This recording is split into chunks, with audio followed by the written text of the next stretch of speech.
പുറത്തുള്ള cement തറയിലോ interlock പോലുള്ള design ചെയ്ത ഫ്ലോറിലോ മഴ പെയ്യുമ്പോൾ പച്ചപ്പൂപ്പലും കറുത്ത പാടുകളും ഉണ്ടാകാറുണ്ട്. ഇത് കാണാൻ മോശമാണെന്ന് മാത്രമല്ല, മഴയുള്ള സമയത്ത് വളരെ വഴുക്കാനും സാധ്യതയുണ്ട്. അപ്പോൾ ഇത് എങ്ങനെ ശരിയായി പരിഹരിക്കാം? ആദ്യമായി സർഫേസിലുള്ള ഇലകളും മണ്ണും പായലും ഒരു സ്റ്റിഫ് ബ്രഷ് ഉപയോഗിച്ച് നന്നായി നീക്കം ചെയ്യണം. ശേഷം പ്രഷർ വാഷർ ഉപയോഗിച്ച് സർഫേസ് നന്നായി കഴുകി വൃത്തിയാക്കുക. അതിനുശേഷം ആൽഗി ആൻഡ് മോൾഡ് റിമൂവർ ഉപയോഗിച്ച് സർഫേസ് ട്രീറ്റ് ചെയ്യാം. പ്രോഡക്റ്റിന്റെ ലേബലിൽ പറയുന്ന ഡയല്യൂഷൻ അനുസരിച്ച് മാത്രം ഉപയോഗിക്കുക. കുറച്ച് സമയം പ്രവർത്തിക്കാൻ അനുവദിച്ച ശേഷം വീണ്ടും ബ്രഷ് ചെയ്ത് നന്നായി കഴുകണം.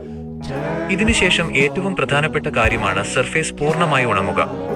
മഴയില്ലാത്ത നല്ല കാലാവസ്ഥയിൽ കുറഞ്ഞത് 24 മുതൽ 48 മണിക്കൂർ വരെ ഉണങ്ങാൻ അനുവദിക്കുന്നതാണ് നല്ലത്. സർഫേസ് പൂർണ്ണമായി ഡ്രൈ ആയ ശേഷം നിങ്ങൾ ഉപയോഗിക്കുന്ന കോട്ടിംഗ് സിസ്റ്റം അനുസരിച്ച് സൂട്ടബിൾ കോൺക്രീറ്റ് പ്രൈമർ അല്ലെങ്കിൽ പെനട്രേറ്റിംഗ് കോൺക്രീറ്റ് സീലർ ഉപയോഗിക്കാം.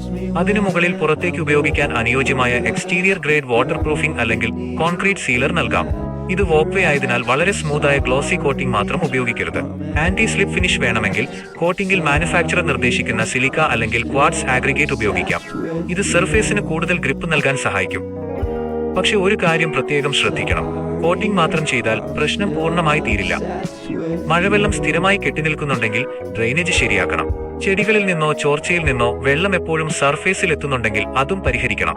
അങ്ങനെ സർഫേസ് ക്ലീൻ ചെയ്യുക, ആൽഗി നിയന്ത്രിക്കുക, പൂർണ്ണമായി ഡ്രൈ ചെയ്യുക, ശരിയായ എക്സ്റ്റീരിയർ സീലർ അല്ലെങ്കിൽ കോട്ടിംഗ് നൽകുക, കൂടാതെ വെള്ളം കെട്ടിനിൽക്കുന്നത് ഒഴിവാക്കുക. ഇങ്ങനെ ചെയ്താൽ മഴ കിട്ടുന്ന ഔട്ട്ഡോർ സിമന്റ് സർഫേസിൽ പൂപ്പൽ വീണ്ടും വരുന്നത് കുറയ്ക്കാനും വഴുക്കൽ നിയന്ത്രിക്കാനും സാധിക്കും. പെയിന്റിംഗ് ടിപ്സിൽ ഇത്തരം പ്രാക്ടിക്കൽ പെയിന്റിംഗ് വിവരങ്ങൾക്കായി ചാനൽ സബ്സ്ക്രൈബ് ചെയ്യാൻ മറക്കരുത്.